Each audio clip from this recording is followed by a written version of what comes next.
Fala pessoal, um vídeo bem mais direto hoje, foi uma sugestão aqui do Rafael Oliveira, aqui do inscrito do canal, e ele sugeriu, faz um vídeo top 5 fundos para se aposentar, quais são os mais indicados para uma carteira de longo prazo. E essa não é a primeira vez que eu recebo essa pergunta lá no nosso Instagram, @ohenriquedutra, a gente recebe várias vezes, e aí eu decidi fazer um vídeo aqui. Essa pergunta eu já pensei muito sobre uma estratégia realmente de longo prazo. Lembrando que fundos imobiliários são focados em renda para você aumentar a sua renda e você talvez no futuro se aposentar com uma renda bem significativa. Só que existem duas formas de você ganhar dinheiro, não só com essa renda, mas também com a valorização dos imóveis ao longo do tempo.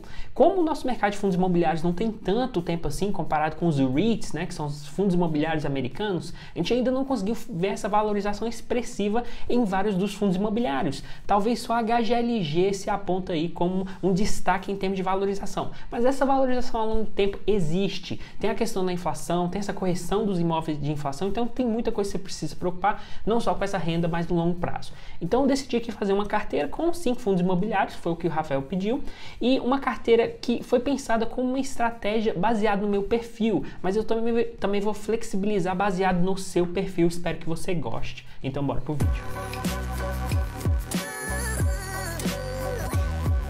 É sempre bom frisar que nada aqui é qualquer tipo de recomendação de compra. De verdade, não compre qualquer fundo imobiliário nessa lista só porque eu falei ou qualquer tipo de youtuber falou. Você precisa estudar e você realmente precisa estar confortável com suas decisões de investimento, afinal é o seu dinheiro.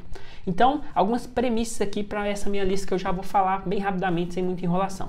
Primeiro, tem que ter entregue dividendos consistentes. Rentabilidade passada não garante rentabilidade futura. Só que a composição da estrutura de gestão, mais imóveis, mais o tempo de consistência das emissões é o que prova bastante em fundos imobiliários para o longo prazo. Então tem que ter diversificação de imóveis, dividendos consistentes, uma tese de investimento a longo prazo e não só imóveis bons, mas realmente uma tese que vai continuar pagando, valorização dos imóveis passados, então também alguns imóveis que você consegue ver, de acordo com a localização, esse potencial de valorização e essas emissões constantes de acordo com a gestora. Então, baseado nisso tudo, eu fiz essa lista.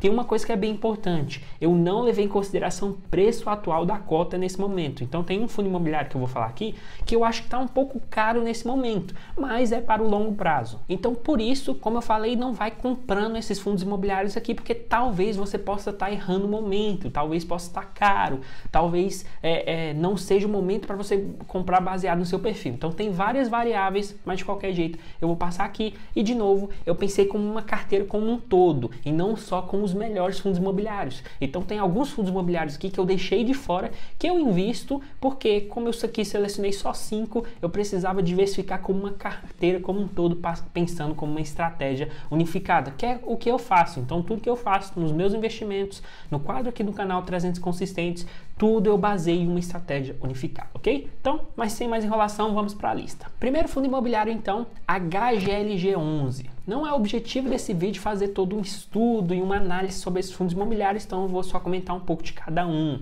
O HGLG, na verdade, dispensa tantos comentários, né? Um dos mais famosos, um dos mais comentados, mas realmente tem um porquê disso. Eu tenho um vídeo que eu gravei antes desse aqui, que vai ser muito bom, que vai ser um comparativo de todos os fundos imobiliários logísticos. E o HGLG se destacou dentro de todos os fundos imobiliários que eu analisei lá. Tem uma boa gestão, já se provou na bolsa em termos de consistência, emissões alocadas bem estrategicamente. Só nesse último ano eles quiseram fazer uma emissão com R$1 bilhão, um fundo bem grande, e um fundo que tem vários diferenciais, como até rebranding, né? Um branding, os detalhes ali dos imóveis baseado nos contratos com os inquilinos. Então tem muita coisa acontecendo em HGLG, mas falando especificamente aqui sobre tese. A tese de investimento em fundo imobiliário logístico é muito forte.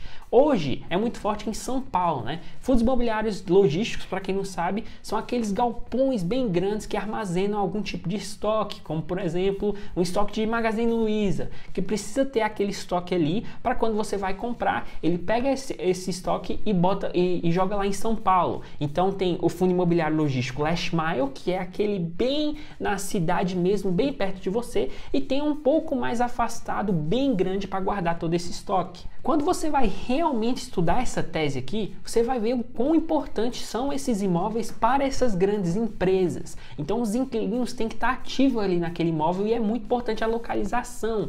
Não só isso, mas como eu falei, é importante hoje São Paulo, mas quando você acredita, e se você acredita numa expansão logística do país todo, com centros logísticos no Nordeste, no Sul e no Centro-Oeste do país, esses como destaque, mas no longo prazo talvez espalhado em todo o país, você vê a necessidade desses imóveis aí para fazer entregas de um dia ou até menos de um dia quando você pede alguma coisa online, que obviamente é uma tese bem importante no mercado em geral. Então esses imóveis são muito importantes e eu estou colocando aqui um fundo imobiliário logístico, mas você poderia até colocar 2 fundos imobiliários logísticos, porque essa tese talvez seja a principal tese de fundos imobiliários em todo o nosso mercado. O segundo fundo imobiliário aqui é o TGAR11, TGAR11, que trabalha com desenvolvimento imobiliário. Desenvolvimento imobiliário é uma coisa que tem no HGLG11 e que pode destravar o potencial de muitos retornos no longo prazo. Quando você desenvolve um imóvel, você compra o terreno, você faz toda aquela gestão de obras, você faz a obra e você ou vende ou você aluga esses imóveis. Quando você pensa nisso como um todo, existe mais riscos, existe mais custos e existe uma gestão muito mais necessária bem ali na obra e realmente isso eleva muitos custos. Então o Fundo de Desenvolvimento Imobiliário, como o TGAR11 aqui, que é focado em desenvolvimento, tem muito mais potencial, só que também tem muito mais riscos.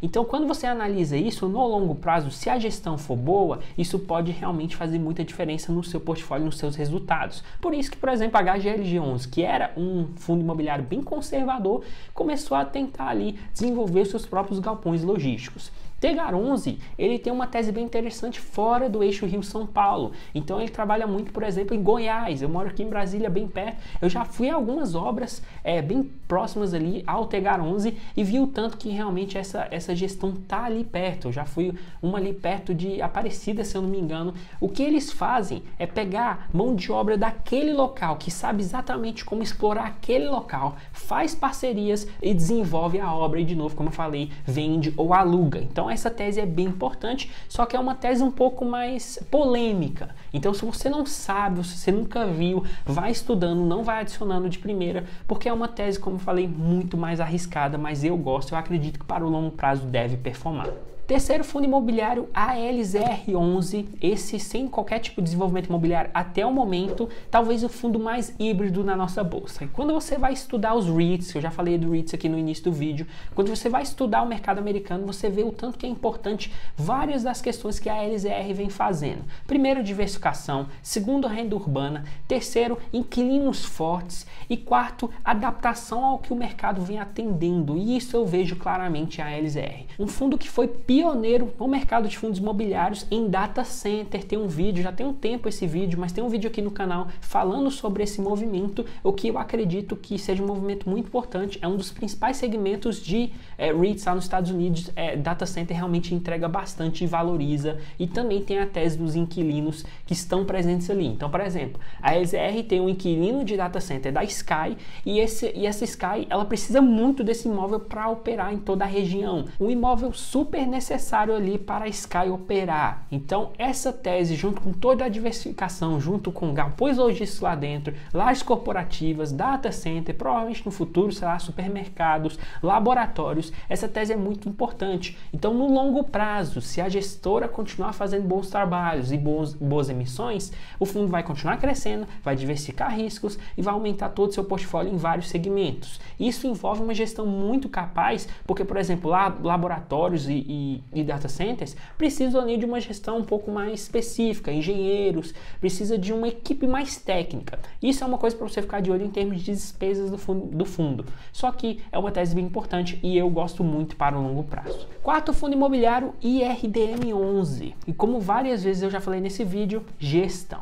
Esse é um fundo imobiliário de papel, é um fundo imobiliário que vem entregando bastante nos últimos 12 a 18 meses, mas já vem um tempo se provando consistentes em pulverizar riscos dos seus credores, né, com seus CRIs. Então, para quem não entende, tem vários vídeos aqui no canal que fala de fundo de papel, mas eu vou fazer um específico falando só sobre todo o mecanismo de fundo de papel. Vou dar um exemplo aqui que realmente mostra a perenidade parte desse tipo de fundo imobiliário aqui. Então você tem, por exemplo, o shopping, a gente tem vários shoppings aqui no país, e ele quer fazer uma expansão. Vários dos shoppings aqui no Brasil querem fazer uma expansão, seja no estacionamento, seja em suas lojas, algum tipo de expansão.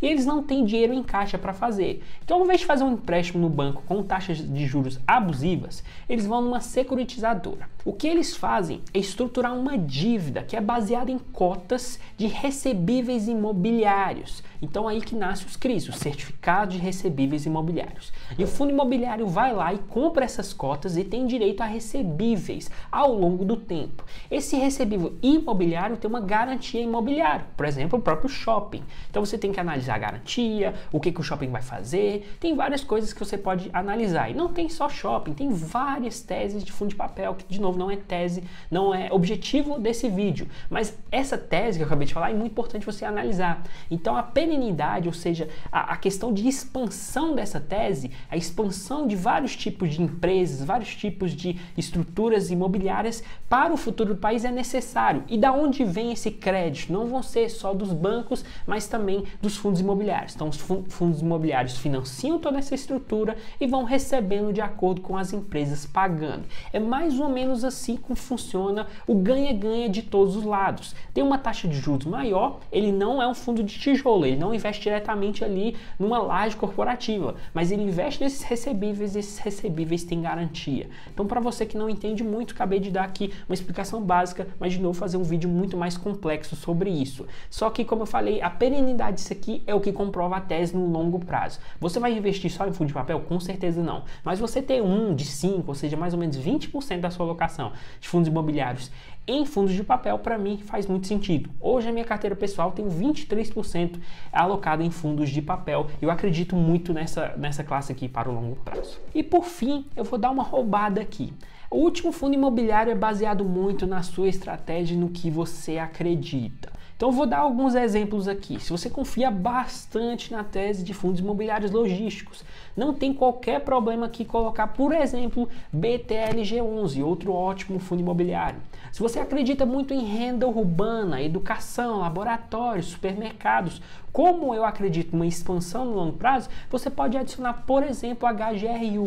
Então aqui é uma posição muito estratégica, eu não vou botar escrita em pedra uma última opção. Acabei de dar outras duas. Outra, fundo imobiliário de shopping. A gente está tendo uma pandemia que complicou muitos fundos imobiliários de shopping, está em baixa, mas eles se adaptam muito ao longo prazo. Então, para você diversificar em 5 segmentos diferentes, você pode colocar, por exemplo, HGBS11. A mesma tese também vale para, por exemplo, KNR11, que é um fundo mais de tijolo ali, mais focado em lajes corporativas. Aí você também tem que analisar a questão do home office. Então, aqui eu vou deixar para você realmente olhar uma tese, construir sua própria tese. Eu acho que isso fica aqui como uma grande lição para esse vídeo. Aproveita o que eu falei aqui e veja para você construir uma tese baseada em vários desses fundos que eu falei. Se você confia muito em papel, se você quer um papel que não investe tanto em shopping, mas investe com garantias de residencial, multipropriedade, resorts, tem tudo que a gente pode explorar aqui no Brasil, numa construção de um portfólio de fundos imobiliários de imóveis que a gente vai ser dono. Então espero de verdade que vocês tenham gostado. Ficou um pouco maior do que eu imaginava esse vídeo,